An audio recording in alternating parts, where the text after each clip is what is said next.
Welcome to the bold analysis. There is a very good project in this country, but I'm just asking a question. There's a project being led or a statement that has come from the deputy president. But I'm wondering, where is Kithure Kindiki? Where is Kindiki? In the wake of the high level of insecurity in Nairobi, Kindiki, people asked was Kindiki, and the deputy president went to Tarakanith and said that the short man, even though people might see him as a very small person, but is working hard. There is a power sharing deal between Kindiki and Rigathi. The deputy president is a principal assistant to the president. But the irony is not coming to an end anytime soon. The more he speaks, the more you see the irony. Today, the East African breweries posted an 8.7 billion high profits and a 303.75 cents dividend per share today. It is the same day that Deputy President Rigathi Gachagua was ordering governors in the mountain to issue a single business license for one bar per restaurant per town in Mount Kenya region.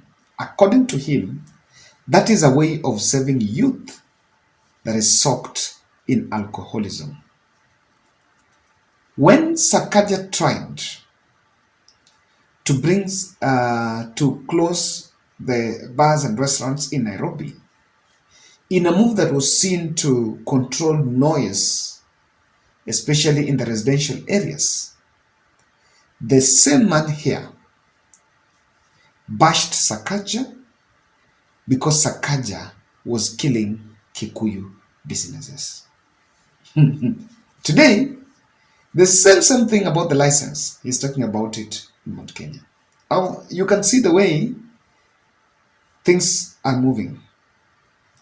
When Uhuru closed down some of the bars, and not some of the bars, but some of the liquor producing companies that were allegedly evading tax and on fraudulent grounds, Uhuru Kenyatta was bashed to the core. Now, the man complaining about alcohol abuse, and this is the biggest irony. Today, Rigathi Gachagua was in Murang'a and is saying the way the issue of alcohol is a big thing there. And by the way, I have my sister is married in Murang'a, and I visited that place sometime last year. I witnessed that. I think it's around Peter Kenneth's home, around that. It's in that constituency. Huko watu wanakunywa pombe. The alcohol abuse is a big thing. It's a problem. And of course, it's a perennial problem that has been here. This is the same thing that I remember when Gadonwa Mushomba was on radio, and she made a statement on this calling for action to be done.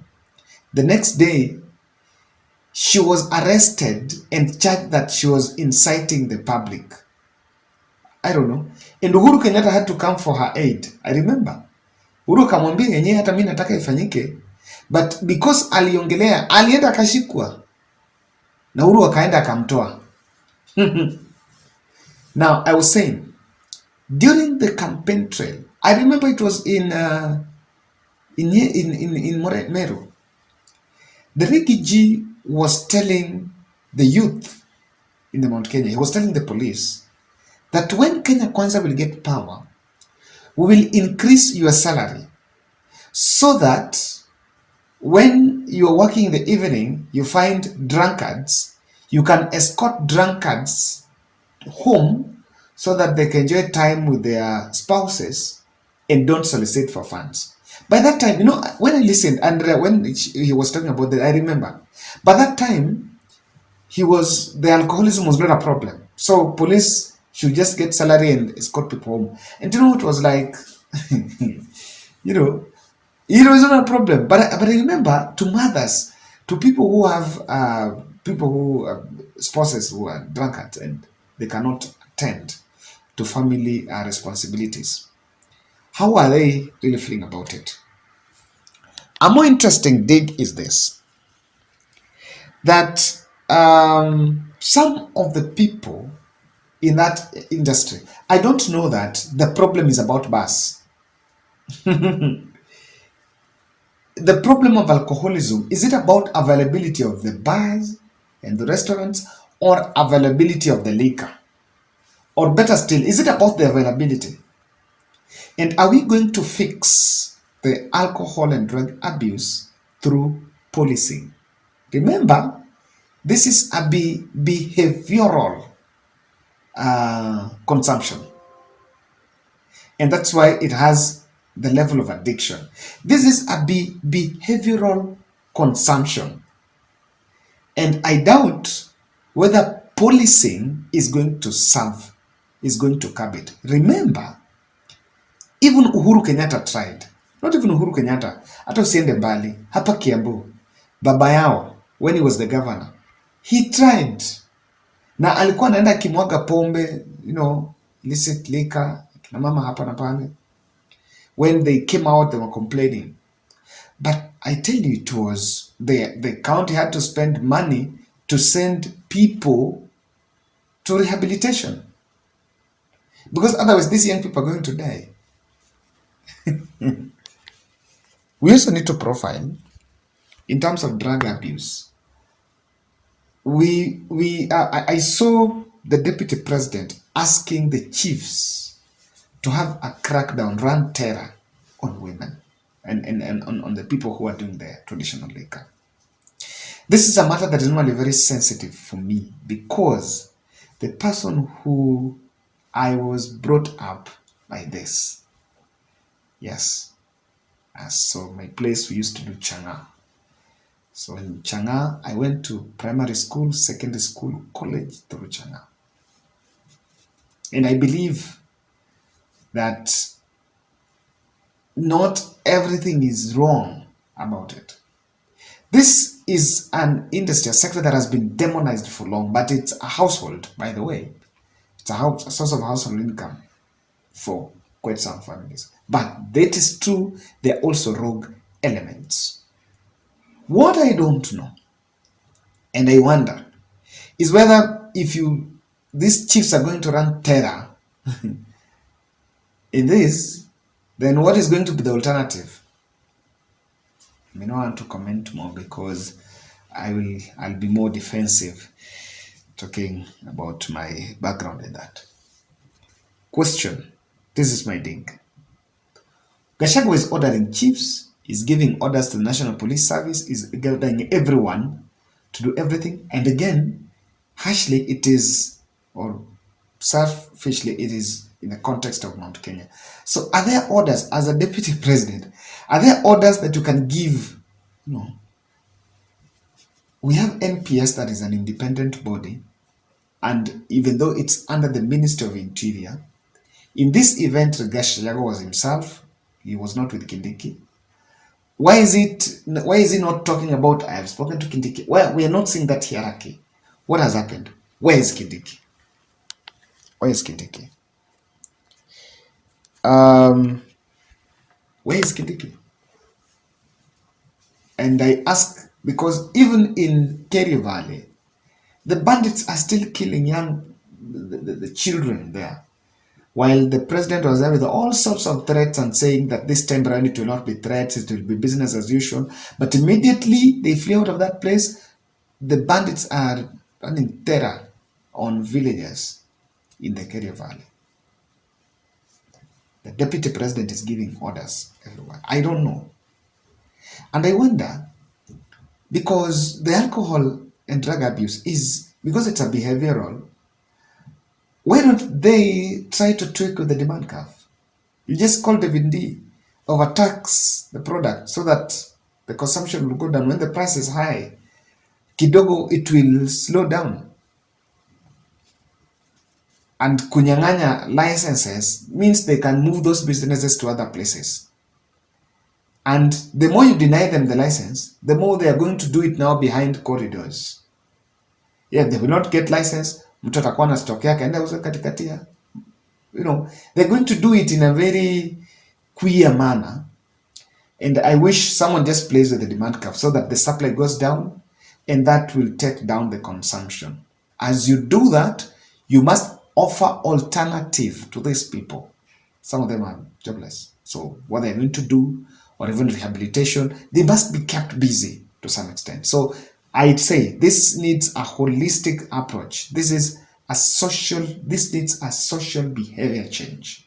This cannot be fixed by orders and policy.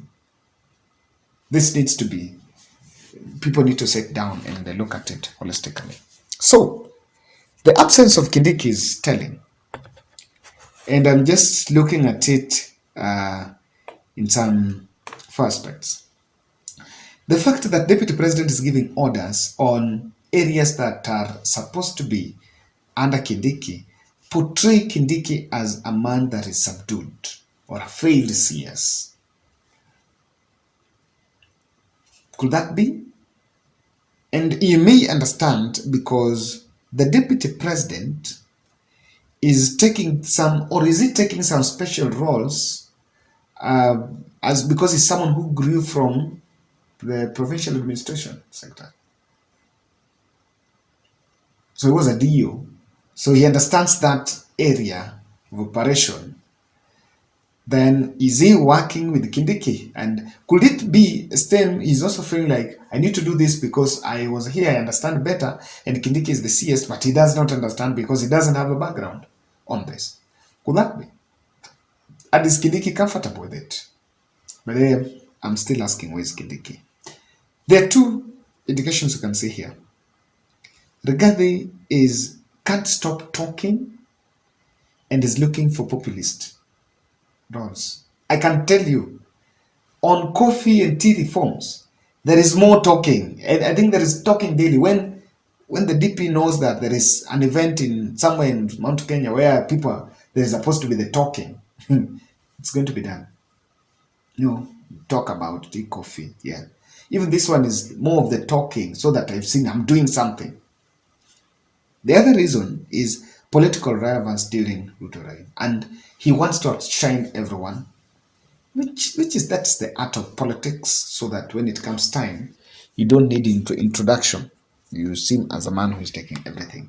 It's because Rigiji has decided that, look, I'm Mount Kenya kingpin. And if that strategy of just taking everything in your hand is not going to be controlled, then I can tell you that it's going to walk into fire. Especially even on this one. Let's wait and see. Some of these people in those businesses, I don't know now if you deny them licenses. For example, in Kiambu County, how many towns are there? There's Rulo. There are many other towns. Take a town. Are you going to give one license in a town? Even in Nyeri, are you going to give one? Let's wait and see, guys. That's my take. And otherwise, it will remain as documented as part of the poetic talk. Because this one is not just about sending the police and the chiefs.